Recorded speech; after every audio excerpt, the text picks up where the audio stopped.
Greetings, crew.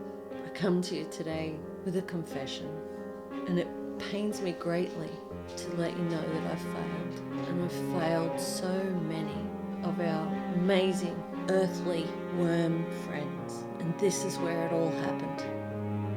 Inside the shade house, tucked away in a little corner, in this very box before your eyes, 1,000 lives were lost because I neglected them.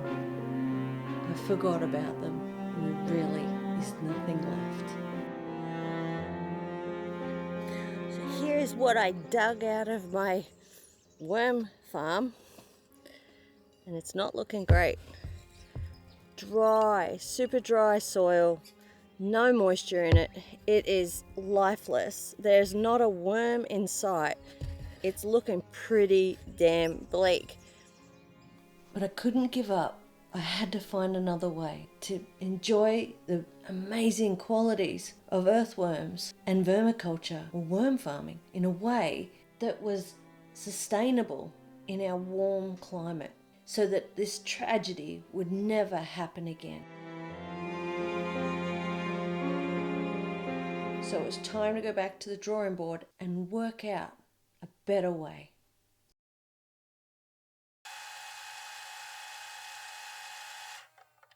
And here's the solution. You'll notice the small black boxes dotted throughout the veg temples, and each veg temple has one per bed.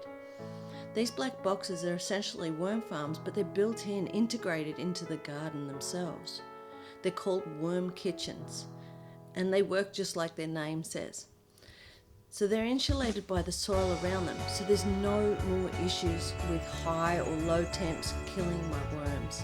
The soil in them stays moist, so there's no more issues with drying out, no need to water them separately or manage that as an independent thing. They're prominent and not tucked away. I'll see them so I never forget them, tossing the weeds and waste into them and feeding the worms so super easy.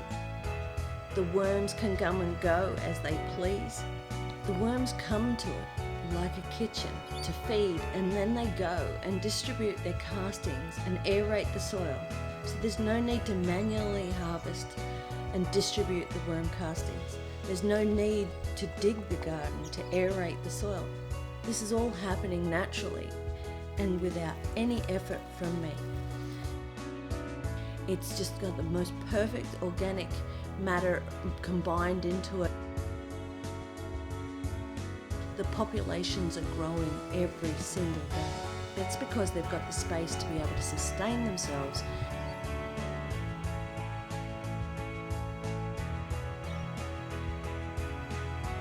Just look at the soil on the left has come from my original worm farm, and the soil on the right is what I've taken out of one of the worm kitchens, and you can literally see the life. So I guess the next question is, what do I do with all my extra time? Well, here you go.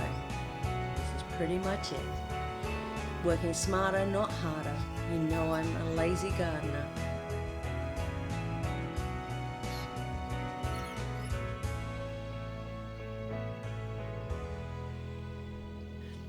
Have a beautiful day. Shine on.